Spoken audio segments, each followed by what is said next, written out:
So you also mentioned something that I definitely want to kind of circle back on, because one of the things that one of my coaches always says is like, don't get bored, get paid. I get bored. I get bored. But you sat here and said I had one course, one webinar. Like, you did one thing. How did you not get bored? Or were you just getting paid and you like, yo, I'm gonna just keep doing it?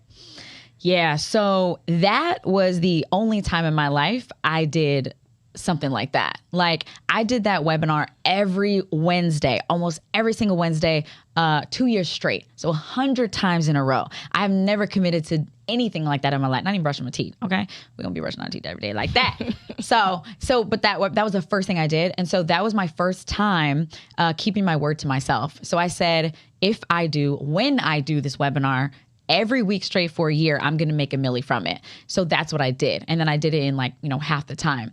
So prior to that, so when I was in that, I wasn't quote unquote bored, just because I knew I had a purpose. You had a plan. Like, my purpose was bigger than, And those paydays were amazing. Like, just being like, oh, okay, two hours in my living room, 40 grand, amazing, right? And then at that time, okay, I was like, this is fine. Yeah. And then at that time, I was just living my life in New York, like having fun, like having a full life, great group of friends, all that stuff. And still having ideas, though, like having ideas for the email copy. So I just found other channels, other places to channel my creativity. Got you. Okay, so you are not very active on social media. I was doing a little bit of digging. I had to go through the highlights, y'all. They probably go back to like 2016. They go back. Oh, Lord. So I went back, and you had, one of your highlights was like 2018, I did 6 figures in 6 weeks. And then the next one said 2019, I did 6 figures in 6 hours. And so I just want to know, what was the change? What was the secret sauce? What was that thing that you feel like put you over, like took you next level? Yeah. Because that's a big jump.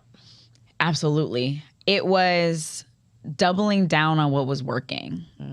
So it was me using that yes to no ratio. So saying no to all those new ideas. Why don't you try this? Maybe you should do an ebook. Maybe you should do a small opt-in. Maybe you should do a YouTube channel. I was like, no. We got this weekly webinar. And I just doubled down. So I just like spent 5X on ads, 10X, and kept making the same returns because I had mastered that. And what it was for me was actually a practice of like well-being. Like, I call it wealth, WELLTH. And it is your well-being that can generate, like, serving in service of your well-being, generating wealth.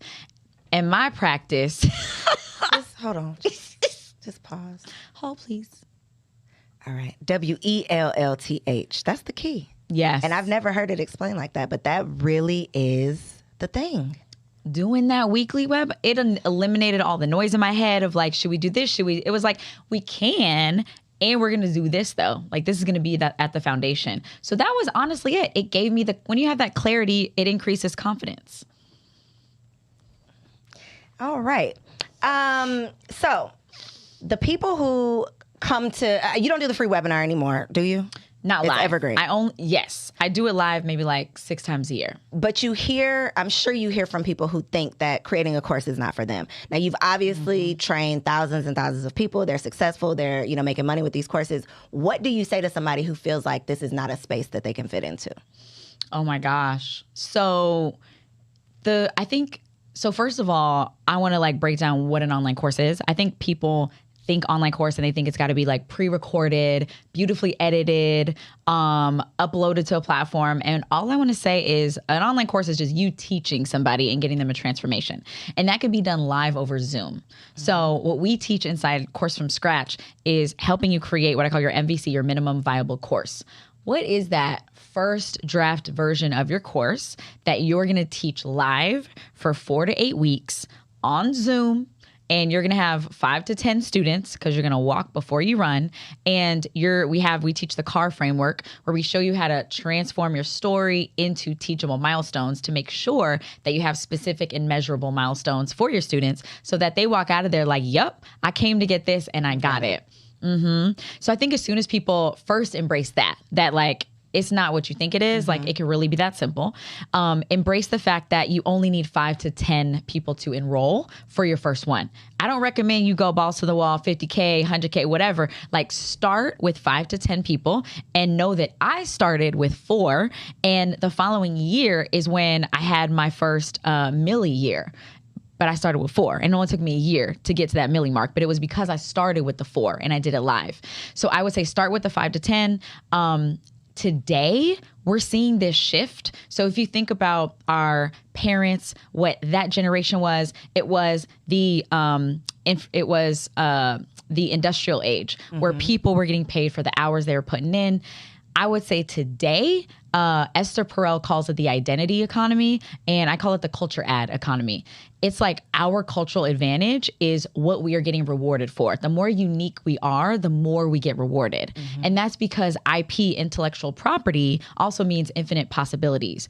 When we lean into like our unique, story, it's like, guess what? Like, to do all the things, learn all the things that you've done, I got to go to you. And there's only one of you. And law of supply and demand says the lower the supply, the higher the demand, and the higher of a price you can command. So when you lean into that, right? So in Course from Scratch, we're like, listen, don't just do the how to start an Amazon store. Like, no. What is your unique story? What's your culture at? Were you first generation? Like, were your parents Caribbean? Were you the eldest child? Were you a track star in high school? How did all these things contribute to you getting this result? Include all of that in your course. Include that in the milestones. Bake it in to make it one of one. And then you can charge a premium. And that's how, when you're thinking about, can I create a course? Is it for everybody? Yes, because you have a unique story, and just lean into that. Teach it live and connect with 5 to 10 people, get them enrolled, and it can be as easy as that for your first round. And when you break it down into those bite size, like 5 people, you can get 5 people. Like, you can get 5 people. And I think that allowing your students to feel like this is something I can accomplish is a major part of it, because sometimes we enroll in these courses and it's so overwhelming that you feel like you count yourself out before you even really get started. So I definitely think that just what you just broke down is really helping people add to the meat of their courses, and not just, let me just put something out there. Because when you really are intentional about it and you're going after those 5 people and really trying to make an impact, then I think you can make that impact. And the impact that you've made on those people is what gets you more people.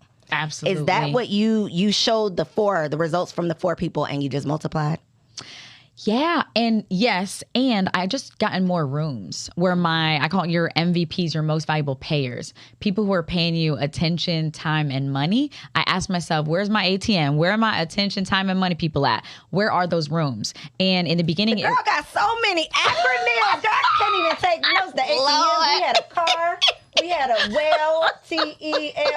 Okay, go ahead. What else you got for us? She got the ATMs. You said something else too. I didn't even get to write it down. Oh Lord.